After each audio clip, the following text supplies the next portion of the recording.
Cartesian devil right here? Cartesian You can't even see it. You can't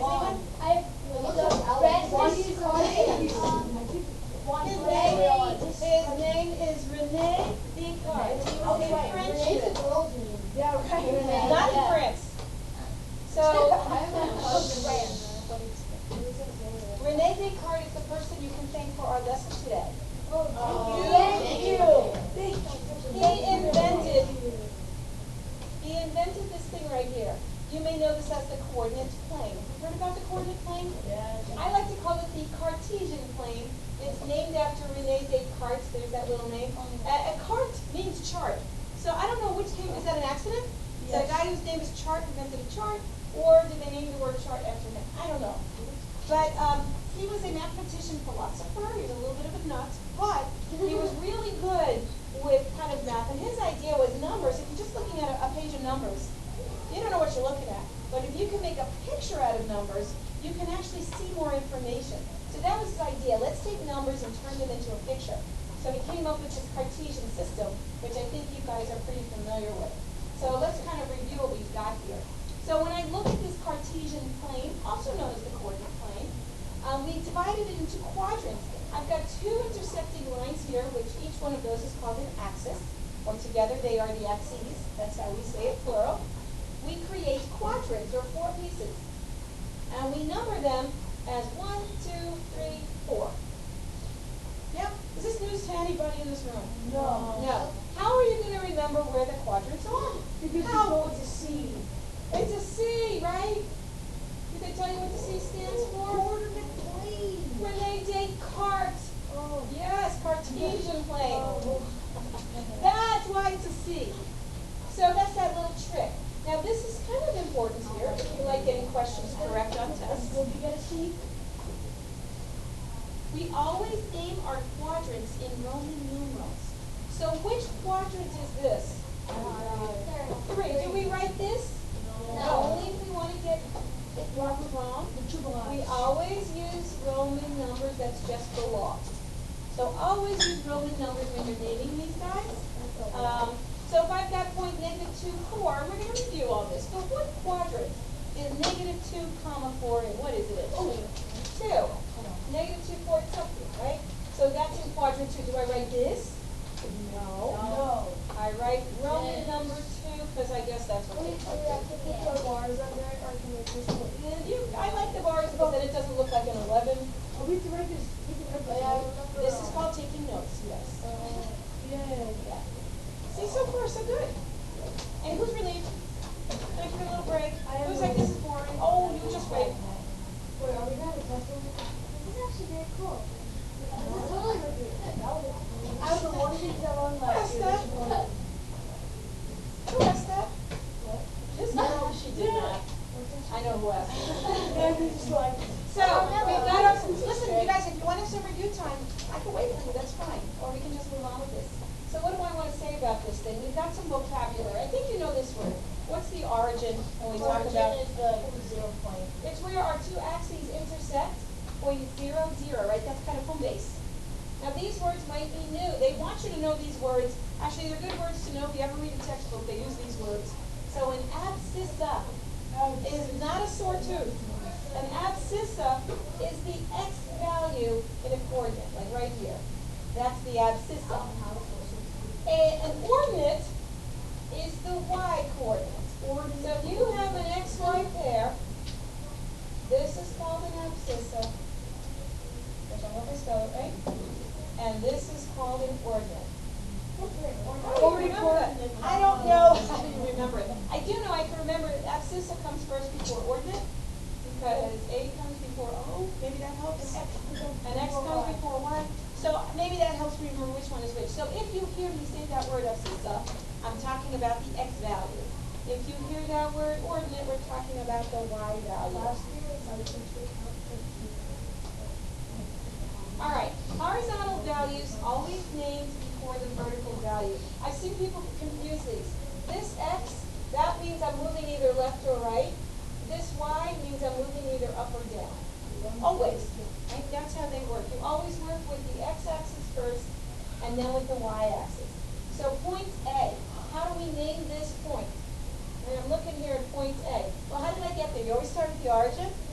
I went left 3. The left direction is always negative. And then I went up 4. Up is always positive. So A is negative 3, 4. Things to be careful about. If you were to write this for your answer, I would have to take off points. Why? It is important to include your parentheses because we don't want to confuse it with something else. So if you're talking about an ordered pair, make sure you're putting your parentheses on there. Now, which quadrant is point A in? 2. And I'm writing it as a Roman number because that's how we write quadrants.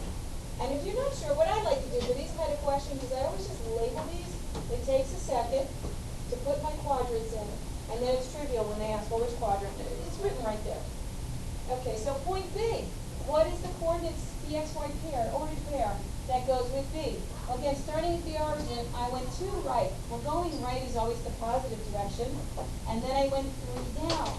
Going down like that is always the negative direction. So 2, negative 3. Quick parentheses. What quadrant is that? 4. And if you label your quadrants in advance, then it's easy. It's easy to answer.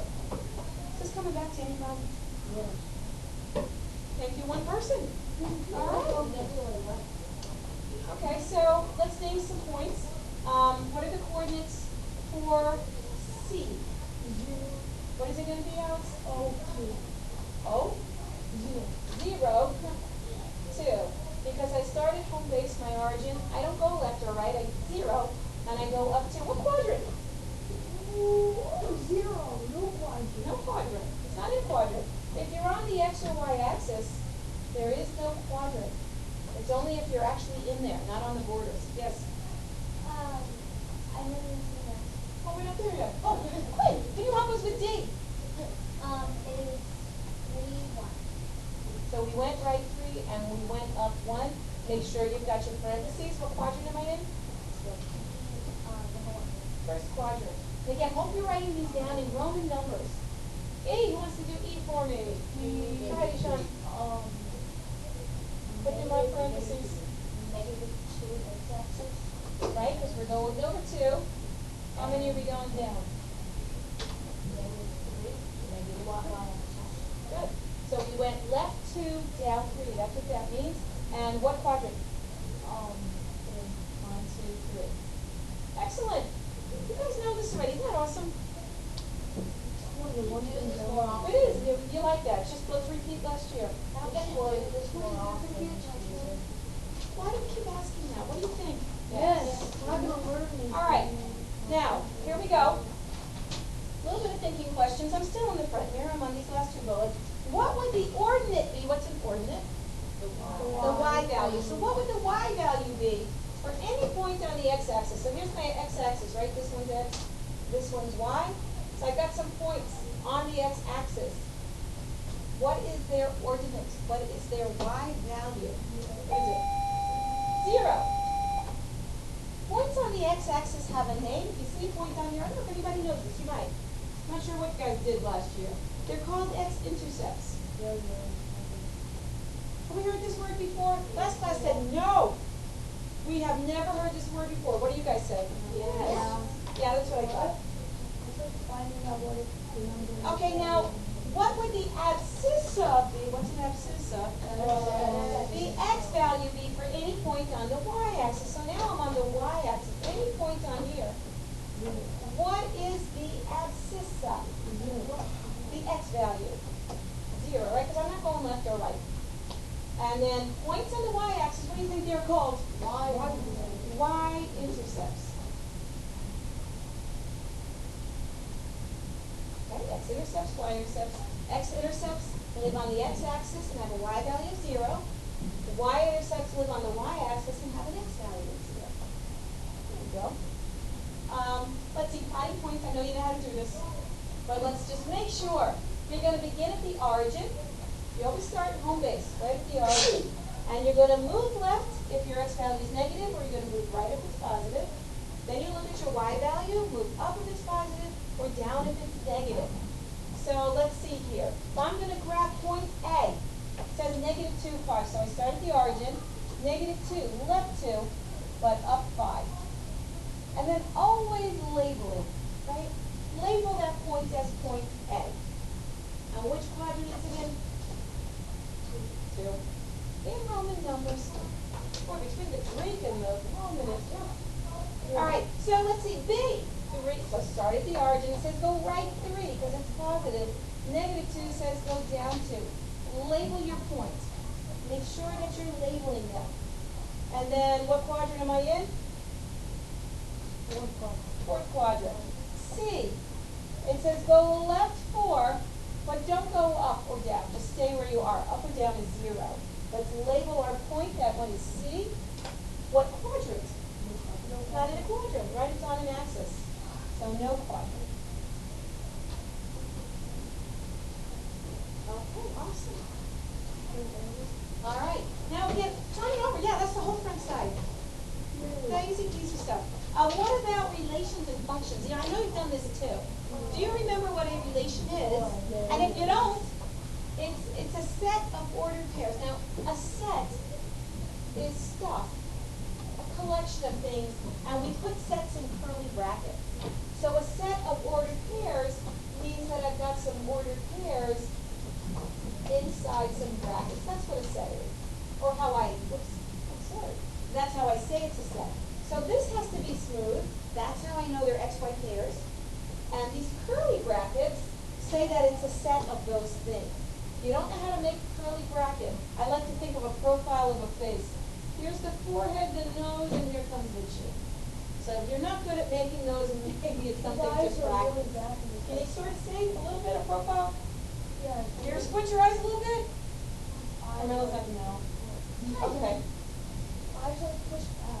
A function is a special kind of relation. A relation occurs when every input into this relation has only one output. And I'm using an abbreviation here. Let's see if you can figure out what this stands for. Only one and only one. So a relation is a function if every input has one and only one output.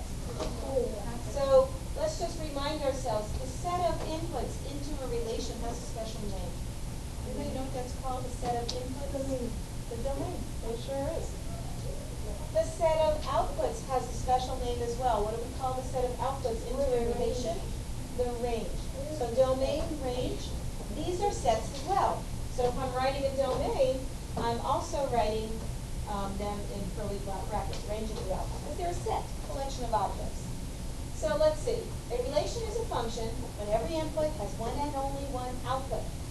So are the following relations, sets of ordered pairs, are these going to be functions or not? So here's my set. I know it's a set because I can see my curly bracket. Inside the set are ordered pairs. I can tell because there are two numbers in parentheses. Are they functions, these relations? How do I know? What are inputs, right? Aren't these my inputs? Each one of these inputs has to have one and only one output. So I look at 1. It has an output of 2. According to this particular set of this particular relation, does 1 have any other output? No. So that one checks out. This input has one and only one output. How about 3?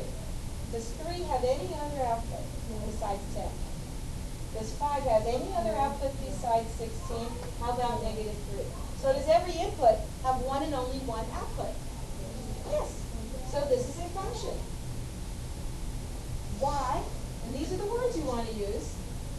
Because every input has one and only one, and you can use the abbreviation, output. That's why. Those are the words that explain why we're saying that's a function. Every input has one and only one output.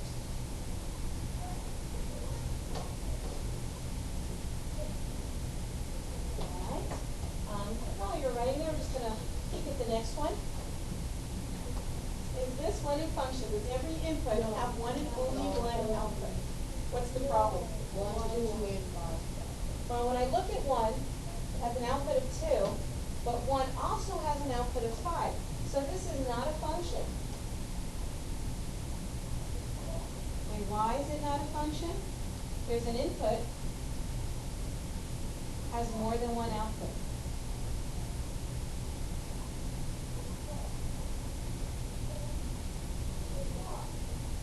Okay, so that's not a function. We found an input that doesn't follow the rule for function.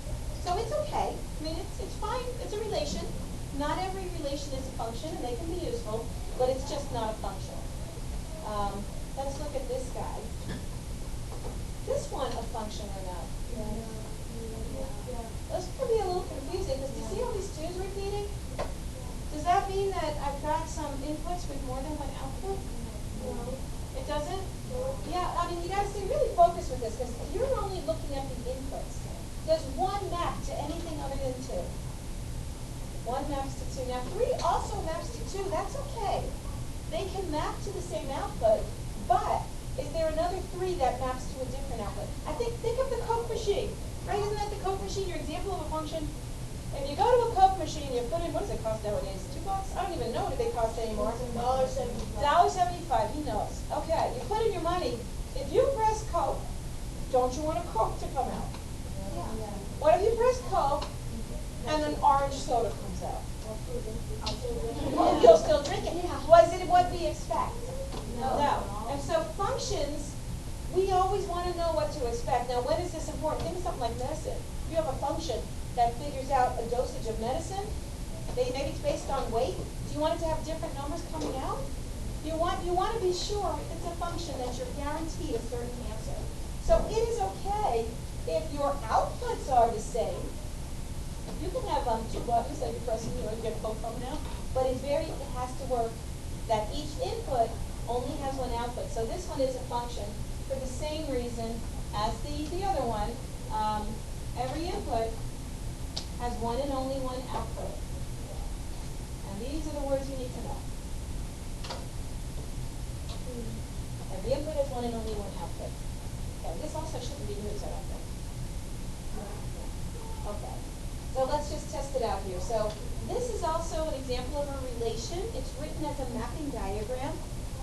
It's still got a set of inputs. It still has a domain. It still has a set of outputs. It still has a range. But is this a function or not? Does every input have 1 and only 1? No, why not? What's the problem? Yeah, and you can turn these into ordered pairs. 0 goes to 2. 0 also goes to 3. Maybe that's a little bit easier to see. That's not a function. Because an input has more than 1 output. More than 1 output. What about this guy here? Now this is a table of values. This is also ordered pairs. They're just written a little bit differently. This is ordered pair 0, 0. This is ordered pair 1, 2, etc. So it is a relation. It is a set of ordered pairs. Is it a function? Why is it a function? There she goes. Every input has 1 and only 1 output. And so if you look at each x, each input, right? 0 only maps to 0. I don't see 0 comma some other number. 1 only maps to 2. So forth. All right, now we have the graphs. Very often we're looking at graphs and we're trying to determine if a graph is a function. Is this a function or not? Now, is it a set of ordered pairs? Because that's what a relation is, right? Isn't each of these points on here, right? Don't they make up order? Can you have an ordered pair for each of them? So this is a set of ordered pairs. It is. How many ordered pairs are there? How many? An infinite number of them, right? We can fit an infinite number of different points here, but they're there. So is this set of ordered pairs, this relation, is it a function? No. Yes or no? I heard both. No. Well, let's see. My test is, does every input have 1 and only 1 output? So I'm going to pick an input. I'm going to pick input 2. So what's the output? Well, I could be here at 2, or where else can I be? So what are these? This is a 2, negative 1 point something or other. I don't know what it is. Okay. And then let's see. This one is 2. Probably the positive version of that. Is this a function? So this input has more than 1 output. No, there's an input with more than 1 output. Now, how many inputs have more than 1 output? A lot. we don't. We have maybe one point that isn't. Do I need to find all of them to disprove it being a function? I only need one point that doesn't work. Even though this has an infinite number that doesn't work, I only need one. So we can find in this thing, we can find lots of them, but we can find at least one where there's an input with more than one output.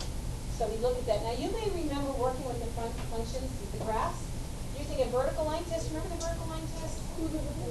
Yeah, remember you would take your pencil and go like, so like if you've got one of these, you would like take a pencil and you kind of like go across with it. And what would they tell you? It should only touch once, right? So think about what they're really telling you. So if I do some vertical line test, so that means here's an x. Where's it matching y? Here. It's only got one y. Right? Here's another x. Right here. Where's this matching y? Here's another x. So if you are a function, each x has one and only one y. The pencil just helps you see it a little bit. So yes, this is a function. Oh, do you have this one? Oh, so then look up here. Every input, that was missing, has one and only one output. Let's look at this particular one. The same one. So is this a function? If we did the vertical line test, let's say this is my pencil sweeping across. How can I tell it's not a function? Yeah, I can see where I'm touching twice, but I think this, we really get it now, is because this input has more than one output. That's why the pencil test works. So we already talked about that one. Look at this thing. Is that a function? Yes. It is? Yeah. Because if I do a vertical line test, are the inputs ever touching more than one output? Now, I'm assuming this is never vertical. They're never vertical. What do you say? This is a cubic. Yeah. So you'll learn more about these kinds of things in Algebra 2, but they are functions. If this is not a function, this is an inverse of a function. So you learn a lot of cool stuff in Algebra 2 with this. Graphing a function rules relate one variable to another. The input variable is the independent variable, and the output variable is the dependent variable. It's dependent on what you input. Where have you heard this before? Science. Right? Don't you work with independent and dependent variables in science? Very often in the real world, we'll use time as our independent variable. So for example, you're rolling a marble. What happens to the distance as time increases? It usually, maybe it goes up and then it comes down, depending on how hard you push the marble. So the distance is dependent on what time you're at, maybe. So which is my independent variable here? The time. You can think of your independence as your input. Right? That's the thing that you're kind of watching. And then what happens to the dependent? The distance here is dependent on what time it is. So that's your dependent variable. So let's look at some examples of just graphing here. How do you graph? I think you guys have learned this method. I think so. Correct me if I'm wrong. You make an XY table. Do you ever see these things? Yeah. Sometimes we call them T-tables because this looks like a T. You ever hear that T-table? So inputs go on in one column, your outputs go in another. You have some set of a domain, your inputs, and you're going to put some of them here or all of them, depending on what you're looking at. You're going to run the domain values as input into a rule. So these are examples of rules. Your rule might be triple your input value. Your rule might be take your input value, multiply by 5, and then add 1. Your rule might be take time times 3, subtract 4, and you get a distance. So looking at this last example right here, we're going to graph a function y equals x plus 2 with a domain. Remember what a domain is. What's a domain? What's a domain? The inputs. The domains are the set of inputs into a function. So look where I put them. 0, 2, 5, 7, 8. Here's my list, my domain. And this particular function has a very well-defined, complete domain. Now I want to find my y values. So I have to kind of remember my rule here. I'm going to put it where I can see it a little bit better. The rule says, take your input and add 2. So here my input is 0. So how am I going to find the y? You replace the x, your input, with your actual value. So what's my output? 2. Let's look at the next one. My x value is now 2.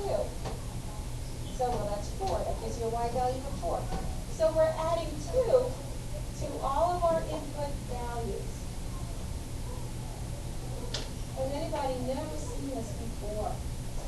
Anybody? Did anybody see it before? I never quite understood it. Yeah, we're just substituting in the x to get the y. Yes, sir. Oh, do we actually have to break down why That's a great question. Usually in Algebra 1, we don't require you to write that down. If you can do this in your head, you say, oh, Maddie, too, this is easy. Sometimes they might be a little more complicated. You might want to write them down. What we will ask you in Algebra 1, though, is given this domain and given this rule, what's the range? Well, what's the range? The range is the output. So what am I putting here? Now, remember, the range is a set. What's in this set? All these values. So they love this question. They'll give you a domain, they'll give you a function rule of some kind, and they'll say find the range. You just plug the numbers in. That's it. That's really all there is to it. Now we can graph this.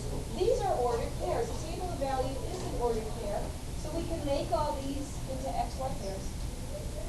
And then we can graph them. So go ahead and graph them on your paper, or on the bottom of page 2 here. So what have I got here? 0, 2.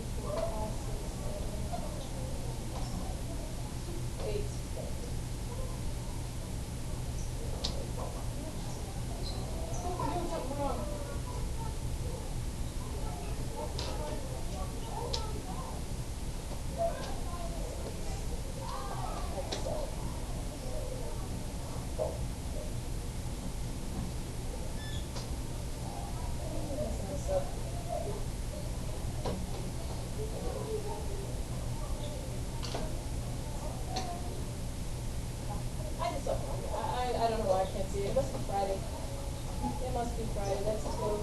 That's 5. 2, 3, 4, 5. 7. That's 7. Okay, that's good. I think. It does make a line, doesn't it? The highest one is, it's not here. The down one. The highest one is the down one. And the highest one is Right here. oh, okay. It is right there. I did not forget O2. Now, should I connect these points? Should I connect these points? Well, be careful. What's my domain? My domain is only these points according to this. That's my domain. When you connect a line, you're saying all the points on the line are part of your function. For this one, it is not. It's just saying these particular points only. So I'm not going to connect the dots here. Which is my independent variable? Which is my variable? So what's that? X, right? Which is the variable? X. And then which is my dependent variable? Because we can see, look how y depends on what your x is. So y is the dependent variable. Who remembers all this, and we are fine. This is going to be easy. Excellent, you guys.